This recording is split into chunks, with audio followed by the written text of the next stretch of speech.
Yes, Jess, welcome to another video. So today's topic is to do with sleep, and it was a question or a statement, like so someone said to me, just like, oh, I'm having trouble sleeping, like what can I do? So first of all, instead, you can obviously treat it, but obviously you got to look at sort of what's causing it as well. So we'll start with that. So what could be causing you to I don't know, not be able to sort of go to sleep, sort of have a restless sleep, whatever, or waking up tired, whatever, not real bent, feel as if you have slept. Okay, what could be causing that? So first of all, obviously you need to look at sort of what have you done just before bed, sort of what does your bedtime routine look like? Are you eating close to bed? Is sort of like you on your phone a lot? Are you watching sort of some tense sort of movies or dramas and stuff like that, or series? What does your environment look like? Okay, is it dark enough for starters? Is it sort of like a cool enough? Then you got to look at sort of what have you eaten? Like sort of and what sort of how close to bed is that? So again, have you had like just before bed so it hasn't been able to digest, or sort of like, and what type of food have you eaten? Is it really sort of just like say protein and veg, or is it like a lot of sugar that's going to give you a sort of mess up your blood sugars? You've got to look at all these different factors now, okay? Then you've got to look at sort of what we've been up to in terms of your stress levels just before bed, like in terms of perhaps conversations or going over work or thinking about different things. These are all things you have to consider and try and audit and try and sort of like really go through and become aware of. Then you've got to look at sort of the rest of your day. How's it eating been for the rest of the day? How much caffeine have you had? Have you had it quite late on in the day? Because again, like so even though you have sort of like coffee or caffeine, perhaps in the afternoon, what happens is it's got like a really long half-life. So basically what that means is it takes a long time to clear out your system. So even though you have like sort of coffee at like 2 o'clock, it can still last in your system for like 8 to 10 hours until it's cleared, basically it's metabolized. So that's something you need to consider. If you were very sensitive to caffeine and sort of you just have a bit in the afternoon and it keeps you awake for a long time, that's something to consider.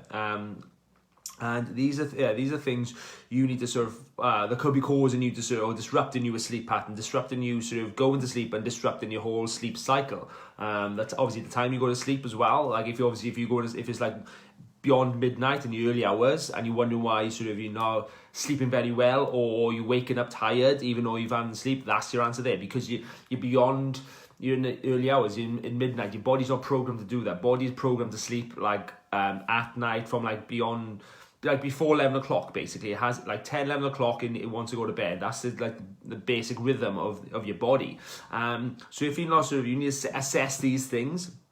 Look at the 30 minutes before bed. What are you doing? What are you eating? Or what are you consuming in terms of physically, mentally? What's your environment like? And then what have you done the last few hours of the day and the rest of the day? You need to really go through these. Perhaps if there's a few variables, perhaps I'll try and remove this, I'll change this. Could be caffeine intake, could be a lot of food before bed and sugars, could be lack of exercise, lack of activity, all these lots of different things, okay? Just general stress, good stuff going through your head, ideas or problems or just emotions that perhaps you need to process. So I identify lots of those, because it's not just a case of it's because of this, okay? Because you're on your phone. There's so many factors that can influence. Okay, and then we got to look at what can we do. So what you need to do now is basically the opposite of what we just said. Is really the last half an hour before you go to bed, really wind down, really calm your mind, calm your body down, switch it off. So let's get into a relaxed state, ready to sleep and have a quality deep sleep as well. So you want to be aiming for about, like I said, 10:30, before 11 o'clock. Basically, you want to be trying to get asleep. To get up, have an alarm to go to bed. So then you're going to start winding down, perhaps doing some some yoga, some breathing, some reading, stretching, stuff to really control your breathing, clear your mind, and wind that body down. Perhaps some reading, some journaling, just really stuff there to process the thoughts, process what's going on. Because if you've got a lot of stuff like ideas, or you can't turn your mind off, whatever, it's really active, then you need to get that out and onto paper. You need to write down what's going through your head and try and process it and brain dump, okay?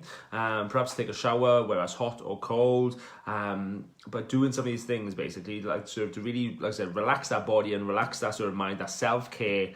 For the last half an hour, just start winding down again, stay away perhaps like a lot of sort of intense TV or like thrillers and horrors and stuff like that, stuff that's really going to amp up your adrenaline and amp up your stress. You want to stay away from that, okay? Like just before bed, especially eating as well. You want to sort of eat sort of normal, like at least half an hour before bed, if probably about an hour as well. If you go to bed at 10, try and finish eating at 9, okay? So it has time to digest. Little things like this. Then you can perhaps try some magnesium or some other sort of like herbal sort of supplements, different things like that to help with sleep if they don't work. The other tactics will to your mind and your body. And hopefully through that, again, it's all trial and error and just like sort of testing it again, see how you feel, see how was your night's sleep after doing that. I stopped doing this and I did this instead. Oh, I slept a lot better, okay, a lot more relaxed. I woke up feeling I feel like I had slept when I woke up. Great. Okay, cool. Well, sort of you can learn from that now, okay? Just keep implementing that, stay consistent with that. You know what works. Perhaps try something else as well. And that's what it's about. So like, okay, try and recognize when you do sleep, what did you do differently? And then perhaps if you have a bad night's sleep, try and recognize that, pinpoint sort of what caused that, okay? Put the few variables together, just like, I was up later, I was having a lot of food, I was doing this, I was scrolling through Facebook on this, different things. That's perhaps that connected, and I didn't have a good night's sleep that night, okay? So you need to just, again, journal it down, and just become aware of what is perhaps causing a sort of a bad night's sleep, or you to be a bit restless, or waking up like really tired.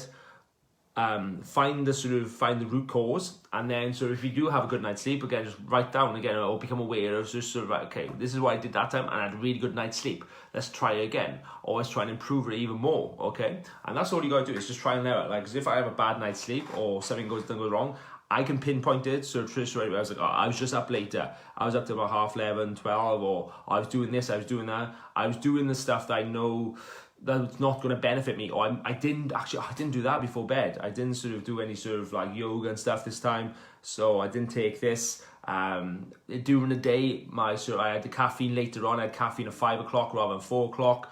That probably had an influence. And again, you just get to identify just what's going on, and then you can make changes as you need to. Hope that helps, gents. Any question you got, reach out. But again, just trying to implement these sort of principles and the steps I told you about.